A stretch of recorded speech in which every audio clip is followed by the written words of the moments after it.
The Heat are $1.50 favorite. The Knicks coming back the other way, plus 125. And tonight you got the Knicks laying 6. It was 7 as we sat here yesterday, 24 hours ago. Yeah, I think you might see Butler play. Now, I get what you referenced in our program director, John Goulet's point about playing Jimmy Butler. You could potentially – look, if they win this game, I think this series is over, right? Miami's got 3 out of the next 5 games at home. It becomes very difficult, and you start questioning yourself if you're the New York Knicks. Can we beat this team? And we're not facing a healthy Jimmy Butler. My point is, go in there with the attitude we're going to beat the Knicks even without Jimmy Butler. You mentioned Jalen Brunson's got a bum ankle. Same thing with Julius Randle. I think this Knicks team can be beaten. Miami just needs to come out and play hard, play quickly and fast, get off to a quick start. I don't like this notion or attitude that, we got one, we're going to go with the split. They have a chance to bury the Knicks at MSG tonight.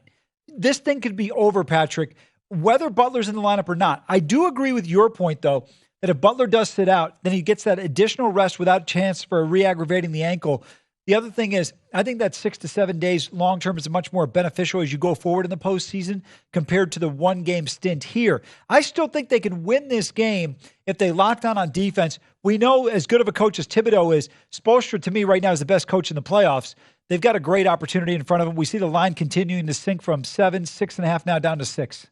Let's bring in the 3 of us here. The big guy, big-time Knicks fan. Remember, professional handicapper Steve Fezzik yesterday loves the Knicks in this spot. Lose at home, come back game 2 at home, lay the 6 with the Knicks. I heard you talking to Goulet during the break about Thibodeau as a defensive coordinator. Well, they lost by 6, 7 points on Sunday, and the difference was they weren't getting back on defense. It was the Kevin Love outlet passes that beat the Knicks. Hey, big guy, can your team get back on defense? That was the difference in the game. Oh, and by the way, the Knicks shot pretty good, 20% from 3. Gross. That's the key to me. Like the defense thing, that's fixable. But they just don't have that dude who can really knock down big-time outside shots. They have a bunch of decent shooters, but they don't have consistent elite three-point shooting.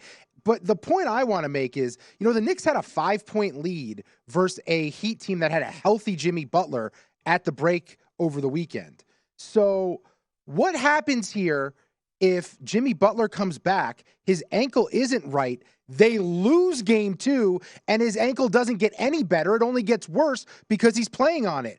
I don't understand the risk here. Why would you risk it? You stole one on the road in game 1. You could still win without Jimmy Butler. What you can't do, though, is make a championship run if that ankle never heals up. First of all, let me tell you something. There is no thought process in that Miami Heat organization as long as Pat Riley is in charge of we stole one on the road. Let me tell you right now, they're going in there. Their goal is to take 2. Stop with that loser mentality. That's why the Bricks haven't won since 73, because that's the attitude your Bricks have. You shot 48%. You lost by 7 at home. You had 5 more turnovers, and that trend's going to continue. Let's just talk about the Eastern Conference Finals between Philly and Miami. You have no idea how his ankle is.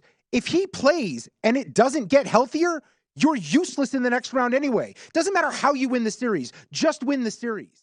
Go to VSiN.com/subscribe to become a VSiN Pro subscriber today.